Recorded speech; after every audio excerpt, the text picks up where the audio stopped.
வணக்கம். இன்றைக்கி வீடியோவில் நம்ம என்ன பார்க்க போகிறோம் அப்படின்னா, அடினியம் செடியில் நுனி கருகள் பிரச்சனை இருந்தால் அதை நம்ம எப்படி சரி செய்யலாங்கிறதாங்க பார்க்கலான்ட்டு இருக்கிறோம். இப்போது நம்ம பார்த்துட்ருக்கிற இந்த அடினியம் செடி நம்ம கார்டன் கேலரியில் வாங்கியிருந்ததாங்க.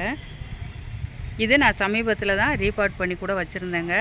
இதில் பார்த்தீங்கன்னா தெரியும் உங்களுக்கு, நுனியில் எந்த அளவுக்கு கருகள் இருக்குது அப்படின்னு. இலை எல்லாமே கறி இருக்குது பாருங்கள். இதில் மற்ற 2 கிளைகளுமே ரொம்பவே நல்லா இருக்குதுங்க. இந்த ஒரு கிளையில் மட்டும் இது மாதிரி நுனி கருகள் பிரச்சனை இருக்குது. இது ஒரு 10 நாள் கிட்டேயே இது மாதிரி இருக்குதுங்க. நான் ஆரம்பத்தில் என்ன நினச்சேன் அப்படின்னா, இலைகள் மட்டும் காயுது சரியாயிடும் அப்படிங்கிற மாதிரி அப்படியே விட்டுட்டேன். ஆனால் பார்த்தீங்கன்னா தெரியும் உங்களுக்கு, அந்த கிளையுமே அழுகி கூட வரல, அது ஒரு மாதிரி சுருக்கமாக வருது பாருங்கள். இதில் பார்த்தீங்கன்னா தெரியும், ஒரு மாதிரி காஞ்சு போகிறது மாதிரி வருது. அதனால் இதை நம்ம வெட்டி எடுத்துட்டு நம்ம சேவ் பவுடர் அப்ளை பண்ணிட்டா அந்த கிளைகளில் நமக்கு நல்லா வரும்.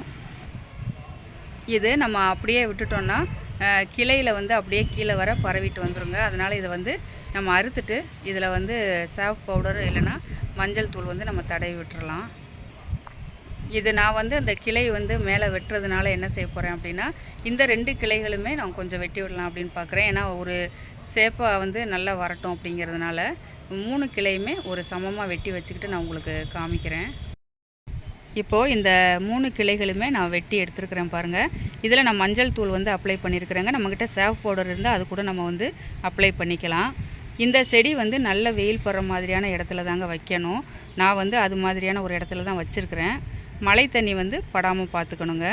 இந்த கிளைகள் 3மே நம்ம இது மாதிரி வெட்டியிருக்கிறோம் அப்படின்னா, அந்த பாதிக்கப்பட்ட ஒரு கிளை மட்டும் நம்ம வெட்டிட்டோம் அப்படின்னு வைங்க, மற்ற 2 கிளையோட வளர்ச்சியில் வித்தியாசம் இருக்குங்க. நமக்கு பூக்கள் பூக்கும்போது பார்க்குறதுக்கு நல்லா இருக்காது. அதனால தான் நான் 3 கிளைகளுமே சமமாக இருக்கிறது மாதிரி வெட்டிட்டேன்.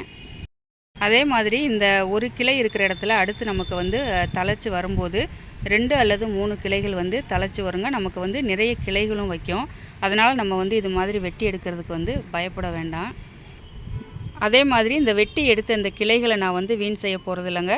இதை நான் கிராஃப்டிங் செய்கிறதுக்கு பயன்படுத்திக்கிடுவேன். இது ஒரு பீட்ரூட் கலரில் அடுக்கு அடினியம் பூவோட கிளைகள் தாங்க. அதனால் இதை நம்ம நார்மல் சிங்கிள் பெட்டல் இருக்குது இல்லைங்களா, அந்த செடியில் நான் இதை கிராஃப்டிங் பண்ணி வச்சுக்கலான்னு பார்க்குறேன். கிராஃப்டிங் பண்ணிவிட்டு நான் அதோடய ரிசல்ட் எல்லாம் நான் உங்களுக்கு கண்டிப்பாக சொல்கிறேங்க. இந்த நுனி கருகள் அப்படிங்கிறது பனினால் வர ஒரு பிரச்சனை தாங்க. அதனால தான் இந்த சமயம் இதை நம்ம வீடியோ போட்டோன்னா பார்க்குற உறவுகளுக்கும் பயனுள்ளதாக இருக்கும் அப்படின்னு தான் நான் போட்டிருக்கிறேன். அதே மாதிரி போன வீடியோவில் சுமதிங்கிற சிஸ்டர் கூட கேட்டிருந்தாங்க, அவங்களுக்கும் இதே நுனி கருகள் பிரச்சனை இருக்கிறது அப்படின்னு சொல்லி. அதனால தான் நான் இந்த வீடியோ உங்களோட ஷேர் பண்ணியிருக்கிறேன்.